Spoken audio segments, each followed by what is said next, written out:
ایک بندہ آ گیا، وہ غیر مسلم تھا، تو کہنے لگا میرے کچھ سوالوں کے جواب میں پر کسی نے دیے نہیں کبھی.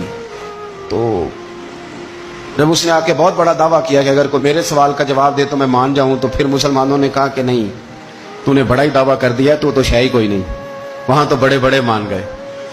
تو ہمارے ساتھ حضرت مولا علی شیر خدا کے پاس لے گئے، تو اس نے بڑے بڑے مشکل سوال کیے. پہلی بات وہ کہنے لگا آپ مجھے 2 ایسے دوست بتائیں جن میں کبھی لڑائی نہیں ہوئی. تو حضرت علی کہنے لگے تو بڑے دعوے کر رہا تھا کہ میں بڑے لمبے سوال پوچھوں گا.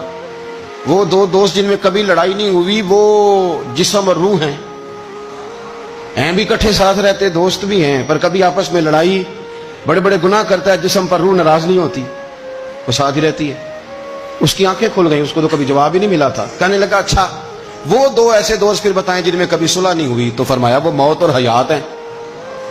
جب موت آتی ہے تو پھر زندگی باقی، ان کی صلح نہیں ہو سکتی، اکٹھے رہ ہی نہیں سکتے. اللہ اکبر. وہ کہنے لگا یہ تو کمال ہو گئی. اب وہ ذہن کھل گیا. کہنے لگا جی اور پوچھ لوں؟ فرمایا تیرا ہی دعویٰ تھا 2 پوچھنے، میں تیار ہوں، تو 100 بھی پوچھ. کہنے لگا وہ بی بی جس نے چند لمحوں میں بچہ پیدا کر دیا، فرمایا یہ بھی کوئی مشکل بات ہے؟ وہ حضرت مریم ہے. 1 منٹ میں حاملہ ہوئی تھی، اگلے منٹ میں اللہ تعالیٰ نے انہیں تھوڑی سی تکلیف سے گزارا، اور اگلے منٹ میں حضرت عیسیٰ پیدا ہو گئے. تو مشکل بات ہے. کہنے لگا جی وہ 2 چیزیں جو حرکت نہیں کرتی، فرمایا یار جلدی پوچھ، ٹائم نہ ضائع کر، جلدی پوچھ. وہ 2 چیزیں جو حرکت نہیں کرتی وہ زمین آسمان ہے.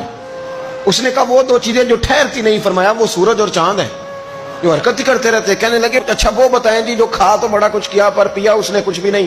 تو حضرت علی فرمانے لگے وہ حضرت موسیٰ علیہ السلام کا عصا ہے، جادوگروں کے سانپ سارے ہی کھا گیا پر پانی کا گھونٹ بھی نہیں پیا. حد ہو گئی. وہ شخص کہتا ہے علی کے جواب نے، مولا علی شیر خدا کے جوابات نے میرے اندر ہیجان پیدا کر دیا. میں نے فوراً کہا بتائیں وہ شخص جو کوئی شے نہیں. تو حضرت علی کہنے لگے جو میرے نبی کا کلمہ نہ پڑھے وہ کوئی شے نہیں. کہنے لگے وہ بتائیں جو بڑی شے ہو. فرمایا جو چاہے کہ اس کی عزت کعبے سے بھی زیادہ ہو جائے اور وہ بڑی شے بن جائے تو وہ محمد عربی کا کلمہ پڑھ جائے. کافر کوئی شے نہیں اور مومن ہے بڑی شے. اس نے ہاتھ آگے بڑھایا، کہنے لگا پھر پڑھائیے مجھے بھی کلمہ.